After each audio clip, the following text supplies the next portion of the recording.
Cattle ranchers who supported President Donald Trump are feeling pretty betrayed by the massive amount of beef that he plans to import.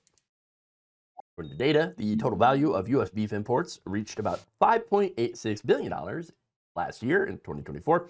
That is a 10% increase from the value of the previous year.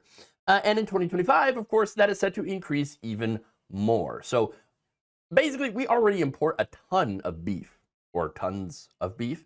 And now Trump saying, and by the way, beef prices are still extremely high in this country. And now Trump's like, well, that's okay. We're going to import even more beef, and that will somehow lower the price. Now, here's the thing. In the first 5 months of this year, we have already imported about $2.54 billion worth of beef from other countries. And here's just an example of the different countries that we import beef from. We've got Canada, okay? We've got Mexico, Uruguay, Argentina, okay? And we're about to buy even more beef from Argentina. Brazil, at least until we slapped 50% tariffs on them. Nicaragua, Japan, New Zealand, Costa Rica, and there's a few others, right? Look, just 8 of those different countries, okay? 8 of them accounted for about 97% of all beef imported to the United States last year and this year, okay? Now, notice again, I talked about Brazil. We bought a bunch from Brazil.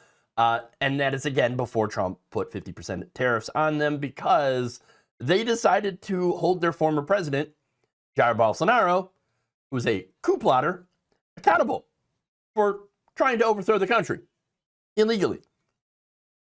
Yeah. So, there's that. Now, okay, a lot of beef imports. Why so much? Well, obviously, there's a huge demand. I mean, we love our burgers. Okay, I love my burgers. I love steaks. So yeah, I'm a meat eater. Okay, but that's not the only reason. All right. So yes, demand is high, but also because supply in the United States is not so good. In fact, the U.S. cattle herd has shrunk to roughly 86 million head, the smallest it's been since 1951. Where's the beef? It ain't here. Okay, and why is it so low? Well, persistent drought, climate change. High feed costs, again, climate change related. And of course, the time that it takes to rebuild the herds. Okay. And of course, big surprise, Trump labor shortages, because of the immigration rates. So in order to offset that, Trump says, oh, that's okay. We're going to import a bunch more beef from Argentina. We're going to help out my buddy Javier Milei. Okay. But ranchers are saying, no, what are you doing? That's going to hurt us. That's going to hurt us. In fact, the U.S. Cattlemen's Association wrote a letter addressed to Trump saying this year has seen prices finally reach a level that U.S. cattle producers can justify continuing their operations and making a living wage. And then argued that cheap imports do not equate to lasting consumer savings. Despite millions of pounds of lower cost foreign beef entering our supply chain, retail prices have not fallen accordingly. Instead, imported beef is used to suppress the price paid to U.S. producers, while retail prices remain elevated. Now, are they right about that? Yes. Again, we import about 4.6 billion pounds of beef annually. And the numbers change a little bit from time to time, right? But in fact, on this year alone, we're actually on track to import 5.2 billion pounds of beef. Okay.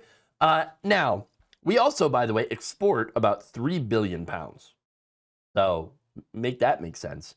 But look, while we're importing all this beef, our prices haven't gotten any better. In fact, they continue to rise. Ground beef, for example, is up 13%. Steaks are up by 16% over just last year alone. So he's not only hurting the ranchers, but he's doing so without any benefit whatsoever to the consumer. So there you go. Good job, dumbass. Congratulations. Stupid. Now, what are the ranchers trying to want Trump to do then? Well, according to the NCBA CEO, Colin Woodall, he would like Trump to support the domestic cattle industry by making investments in improved facilities, okay, to protect the health of American cattle herds, okay? Because right now in Mexico, I believe that there is a screwworm epidemic. I know that sounds weird, but that is obviously having a big impact on cattle herds there. But, you know, there's that, you know, they want Trump to protect the health of the herds and also to address something else, something that I wasn't entirely aware of. Okay, you learn new things every day. Apparently, there has been a scourge of black vultures attacking cattle. Never heard of that before. And you know what? A lot of people that it's happening to have also never heard of that before. Okay, black vultures are coming in and attacking newborn calves. They didn't used to do much of that, but now they are. For example, in Kentucky, you have a rancher named Alan Bryant who has had to put protective measures up against these black vultures. He said, look, they didn't used to be a problem around here. But now, every time a new calf is born, they're up there, they're circling. Kind of like they're circling the country. Just saying. But do you want to know why this is happening? Climate change! Of course. Of course.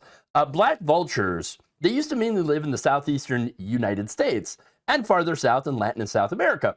However, over the past century, as the planet continues to warm, they have started to stretch northward and west into the desert southwest of the United States.